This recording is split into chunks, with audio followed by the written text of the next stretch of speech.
Je suis ravie aujourd'hui de recevoir Baron Black, comme je l'ai dit précédemment, le Bob Marley des Antilles, de la Martinique et donc de la France. Nous allons commencer, si tu veux bien, Baron, par un peu ta génésis, ton histoire. J'ai un peu regardé ton site Facebook, j'ai un peu exploré et j'étais un peu fascinée par même ton enfance.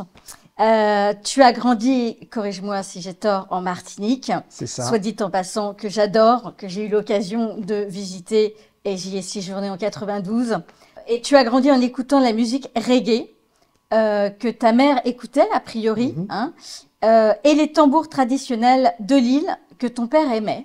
Voilà, pas seulement, mais aussi bon, comme la Martinique, on va dire même les Antilles, la Guadeloupe aussi, on va dire, c'est une plaque tournante de musique internationale.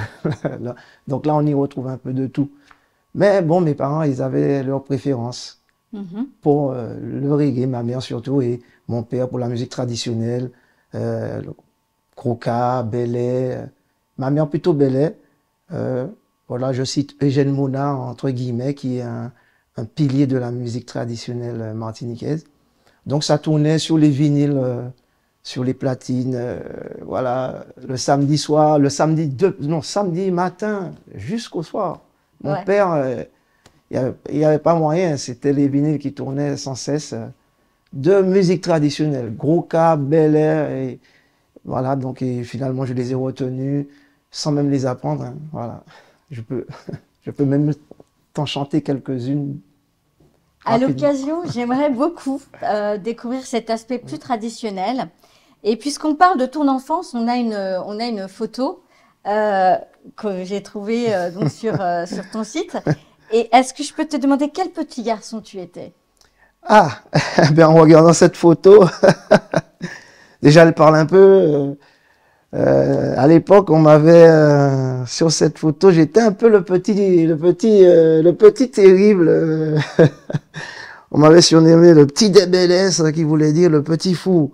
Okay. Donc j'étais turbulent et voilà, je tenais pas en place.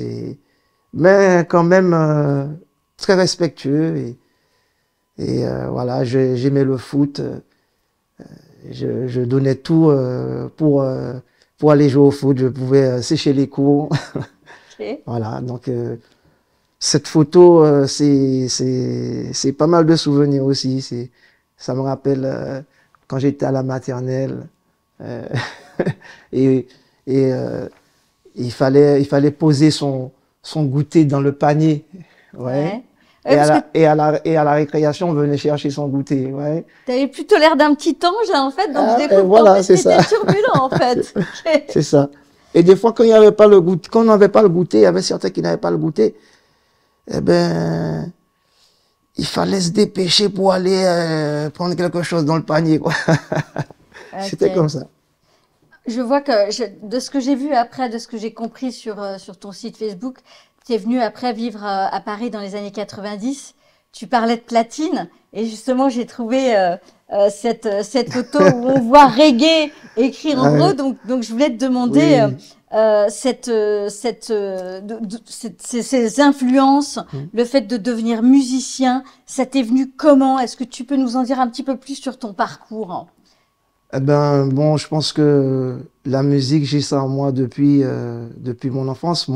Mon grand-père déjà, depuis mon grand-père, qui est un fervent défenseur de la musique belay et damier, qui se joue sur une percu où on est assis dessus, et avec le talon et les mains, on fait les rythmes. Et c'est un peu comme la capoeira où les gens ils viennent s'affronter. Ouais. Donc mon grand-père, il jouait tout le temps cette musique. Donc je pense que j'ai pris ça de lui.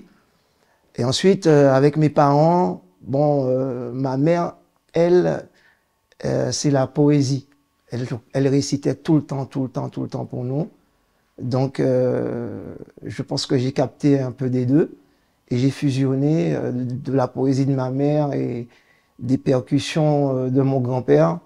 Et ça a donné à mon époque, qui était, où j'étais au collège, c'était la période du ragamuffin. Quand ça quand ça surgit, eh ben là, moi-même, j'ai été pris direct. Donc, je me suis dit, je veux faire ça. Donc, j'ai pas commencé par la musique traditionnelle dont j'étais déjà plus ou moins habité. J'étais déjà plus ou moins habité, mais le ragamuffin, la Jamaïque nous a ramené tout ça. Donc, ma mère avec les vinyles de Gregory Isaac, de Bob Marley, de Jacob Miller, etc. et j'en passe. Mais tout ça m'a permis de créer mon petit personnage et qui était à l'époque MC Baron. Ok. Voilà. Ok. Voilà, donc c'était. Mais tu t'es fait tout seul en fait. T'as Ouais. pas eu de parcours, Il n'y a pas eu de parcours. solfège, machin, Non, c'est vraiment. non, voilà, c'est vraiment le sound system. Le sound system, c'est les vinyles, comme je dis. J'ai commencé, voilà ma première expérience quand j'ai commencé moi-même à acheter mes vinyles. C'est, oh là là, bonne et mauvaise expérience puisqu'on sort de Martinique, on part à Sainte-Lucie sur un voilier de 8 mètres ou 10 mètres.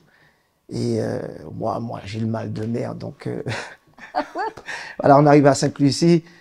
Je suis KO, mais quand même, je trouve la force pour aller faire les magasins. Et comme j'ai commencé à acheter mes vinyles, mes premiers vinyles, et je suis super content. Et on retourne en Martinique. Et voilà, je commence à monter, à acheter ma première platine et à avoir mes premiers vinyles. Donc c'est là où je commence à créer mon personnage musical. Et sur les vinyles que j'achetais, ça nous permettait de s'exprimer parce que il y avait une version chantée, c'était la face A, et la face B, sur les 47 tours, c'était une version instrumentale. Et donc, on pouvait s'exprimer et poser nos textes sur la version instrumentale, et c'est comme ça que ça a commencé. Et il y avait des manifestations le vendredi et samedi soir sur qu'on appelle Sound System. Ouais, et c'était des impros en fait, non? J'ai vu que tu avais commencé par pas mal d'impros. Il y avait de l'impro, mais aussi il fallait qu'on connaisse ses textes. Il fallait, oui, l'improvisation, c'était le DJ qu'on appelle le Ouais. sélecteur, qui Ouais. était là. Il jouait des 47 tours avec des chansons plus ou moins connues. Et ensuite, quand il y avait un instru, il pose un instru. Il tournait le vinyle, il posait l'instru. Et là, c'est de l'improvisation parce que là, il y a Et ça, c'était quand environ? là, mon premier sound system, comme ça, on remonte en 88. Ah ouais. Le sound system s'appelle Octopus Sound System, avec Popa Digital et Dr. Jekyll. Ok. Voilà, que Mais c'est c'est en là où tu Martinique. t'appelais DJ Toaster? Là, j'étais DJ Toaster. Ok. Voilà, DJ Toaster. Et c'est là, voilà, c'était MC Baron, mon nom de DJ Toaster. Parce que le DJ Toaster, c'est celui qui est comme le cavalier, voilà, à cheval. Donc, c'est le DJ. Voilà, donc, il est tout le temps sur le micro en train de débiter du flow. Donc, c'était les premiers noms des MC à l'époque, Ok. les DJ Toaster. Donc ensuite, je me suis forgé mon petit personnage de MC Baron, c'est passé Baron Black. Alors, pourquoi Baron Black? Voilà, pourquoi Baron Black? Parce que à l'époque, eh ben, il y avait toujours une influence. On avait toujours une influence, soit d'acteurs de cinéma ou de musiciens connus. Voilà. Donc en Jamaïque, tu pouvais retrouver Clint Eastwood, qui est un chanteur Ouais. de reggae, John Wayne. Clint Eastwood, je croyais qu'il était plutôt jazz, moi, en fait. Non, il fait Voilà, reggae. Ah voilà. non, ok. John Wayne, Ah, on ok. retrouve plein de chanteurs qui ont repris des noms d'acteurs.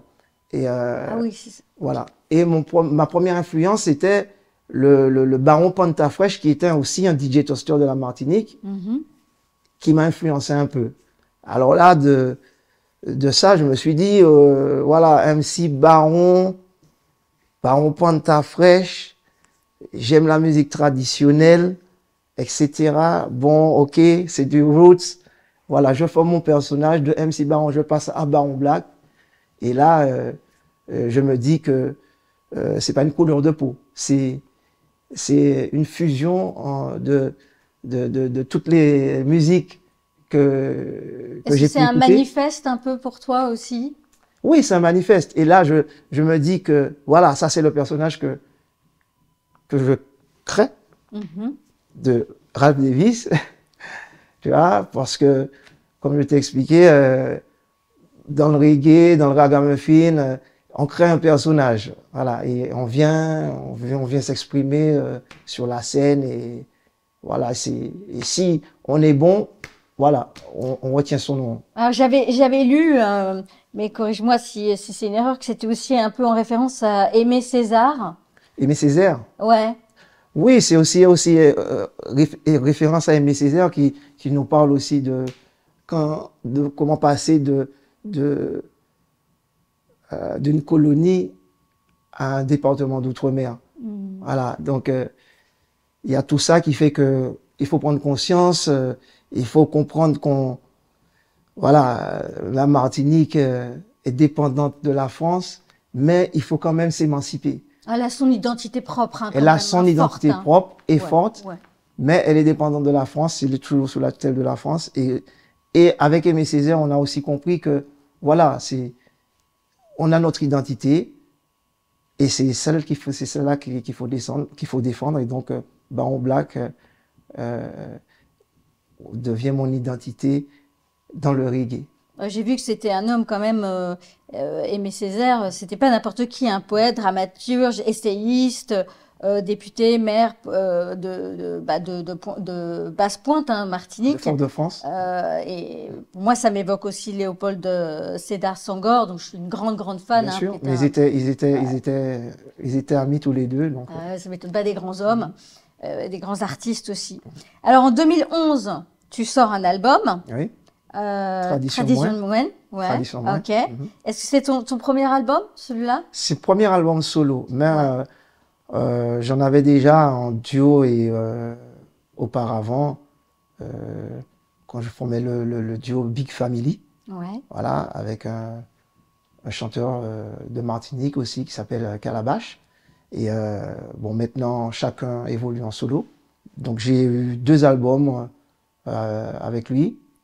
Big Family, ensuite pas mal de compiles dont j'ai enregistré, puisque j'ai aussi j'essaye entre autres d'avoir un petit peu différentes cordes à mon arc. Donc je fais un peu de production, donc j'ai produit aussi des compiles et des albums. Voilà, donc on peut me retrouver sur premier album Racine, Big Family, deuxième album Badadam, toujours en Big Family, et projet Pucci Ridim, beaucoup de Ridim, c'est Congo arrivé, ensuite Tradition Moins, et incessamment sous peu, on aura Ralph Davis. Alors, on va en parler. Donc tu dirais que tu es passé par plusieurs périodes, en fait, du coup, au cours de cette dernière décennie. Est-ce que ton style a vraiment beaucoup évolué? Moi, je te le disais un petit peu en off, j'ai eu l'occasion d'écouter là une de tes chansons que j'ai vraiment adoré, Pas de pression, de 2019, qui est vraiment, j'encourage vraiment tout le monde à aller sur YouTube à écouter ce morceau qui est vraiment super sympa. Merci. Et j'ai écouté à plusieurs, vraiment en boucle parce que merci, c'est gentil. Super plaisant. Positif, game et sérieux, de la profondeur dans les paroles. Tu peux un peu nous parler de cette évolution comme ça?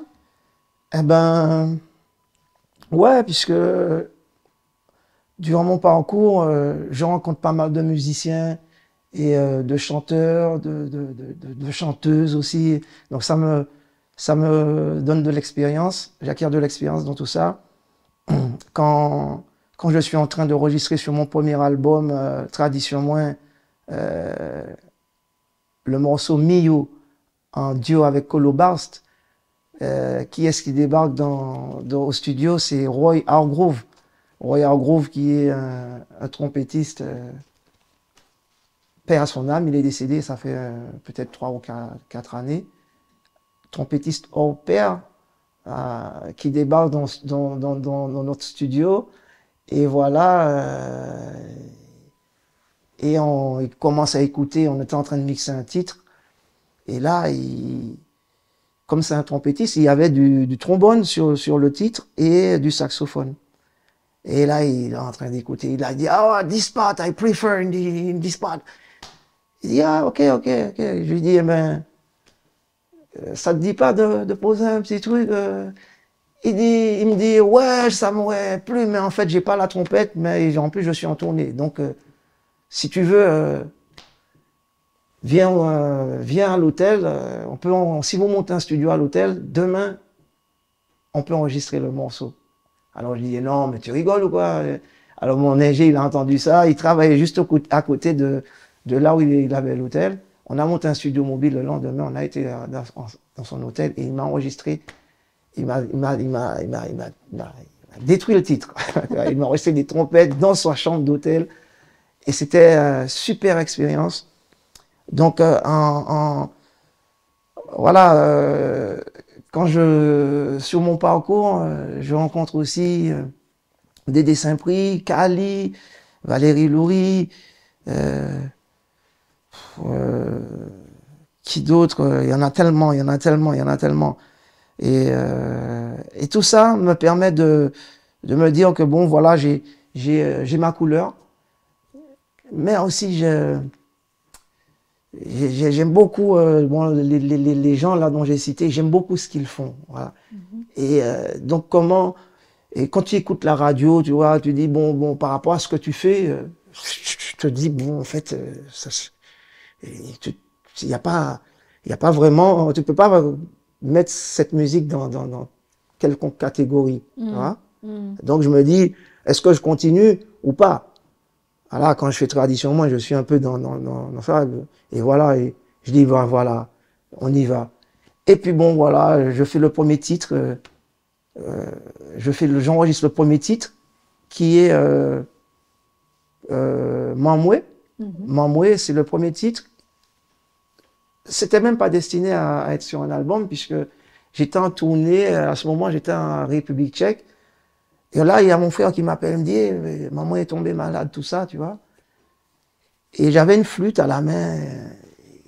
J'ai dit quoi? Ah là, si mon frère m'appelle, c'est que les nouvelles sont pas trop bonnes, tout ça. Donc je me dis, bon les gars, je vais devoir laisser la tournée et rentrer à Paris, parce que je pense que je vais devoir rentrer en Martinique. Et c'est ce que j'ai fait. Et j'avais ma petite flûte, j'ai fredonné un air, papa. Et j'arrive à Paris, je dis à mon ingé, tu sais quoi, en fait, il faut que je parte en Martinique demain. Là, il faut que j'enregistre un titre, parce qu'il faut que, voilà, que ma mère est tombée malade, il faut que je lui fasse écouter un truc, là. Et là, j'écris pas, je rentre dans la cabine et tout, j'enregistre, papa, là. Je mets des percus, la flûte et tout, mon léger, la guitare, et puis, le lendemain, j'ai fait écouter à ma mère, tu vois.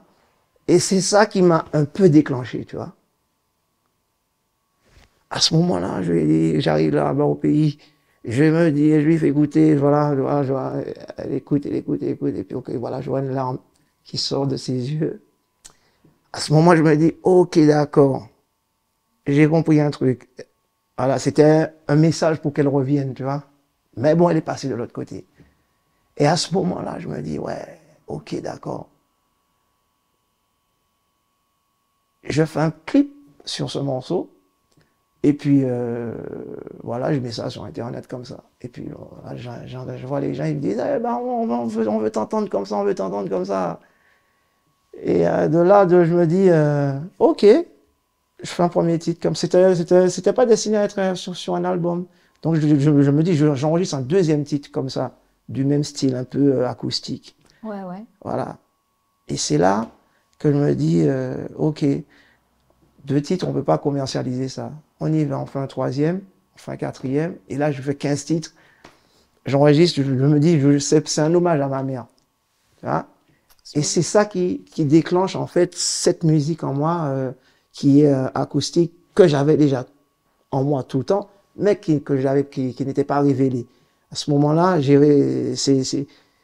c'est là où je dis, avec toute l'expérience que j'ai eue, et en arrivant à ce moment-là, en 2010, c'est ça qui m'a déclenché. Et quand j'ai fait ça, là, je suis toujours dans le reggae. J'ai juste fait ça juste en parenthèse, quoi, tu vois. Et pour moi, j'ai fait ça comme ça. J'ai fait ça. Et je vais continuer à faire mon reggae. Voilà.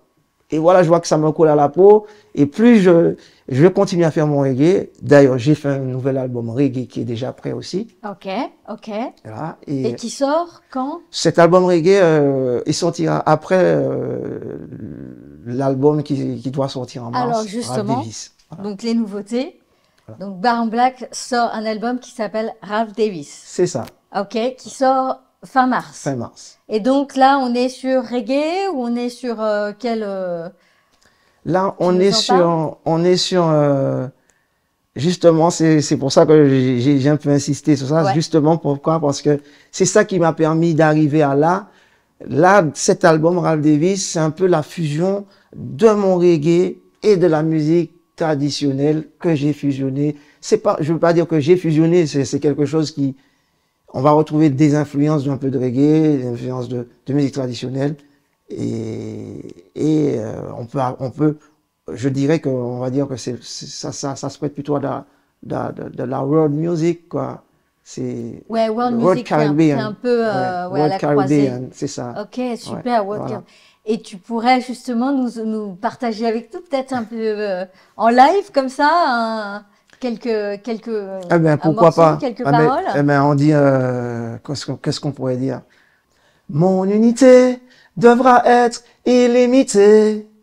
Plus on est de fous, plus on rit, devons-nous encore l'expliquer. Illimité, l'amour ne peut se limiter. Mon petit pays, un grand sentiment qui réchauffe mon foyer. Les humains sont ma nation, c'est plus facile de s'intégrer. Aucun a priori, je ne cultive pas les on dirait. En n'importe quelle occasion, de l'estime à partager. Je souris sur la route car ma famille de cœur s'agrandit sans arrêt. Mon unité devra être illimitée. Things. C'est super généreux, c'est vraiment top. Moi, je te remercie vivement pour ce partage, pour ta générosité. Merci. On a hâte d'écouter et de découvrir ce morceau. On pourra le télécharger sur Deezer. En fait, l'album sera sur toutes les plateformes ouais. téléchargement légal. Ok. Et voilà, il s'intitulera par mon prénom, Ralph Davis. Okay. Voilà, c'est parce que bon, voilà, je veux expliquer un petit peu pourquoi. Ouais. Et en écoutant les 15 titres de cet album, on découvrira directement toutes les facettes un peu que j'ai acquéri durant toutes ces années. Tu nous mets l'eau à la bouche là, donc. Ouais, parce que je suis un peu, tu vois, un élève à tout faire et puis un maître à rien, on va dire, parce que j'aime beaucoup les instruments. Donc je joue un peu de flûte, je joue un peu de percute, de guitare. T'as un morceau compose, phare. La basse. Est-ce que t'as un morceau phare qui te tient vraiment à cœur sur ce nouvel album, plus particulièrement? Oh, ah là là, un morceau phare. Un morceau phare. Ouais. Il y en a, mais moi-même, je dirais, j'ai les yeux enflammés, à voir la terre s'embraser. J'ai la vue qui est troublée, de tout voir partir en fumée. On nous dit tout le temps, ça va aller. Une fois de plus, ça va aller. Encore une fois, ça va aller. Bien trop souvent, ça va aller. Une fois de plus, c'est déjà trop. La télévision balance de graves infos. À se demander s'il reste un peu d'eau. Sonne la lampe, mets le volume plus haut. J'ai les yeux enflammés. Rrr, à voir la terre s'embraser. J'ai la vue qui est troublée, de tout voir partir en fumée. Écoute, merci. Magnifique, on a vraiment hâte. Tiens-nous au courant pour la date officielle de sortie. Soyez aux aguets parce que ça va être un album qui va déchirer en plus. Merci beaucoup, merci à toute l'équipe. Je vous remercie. Et puis je vous dis rendez-vous à fin mars pour la sortie de l'album Ralph Davis. Restez branchés sur les réseaux.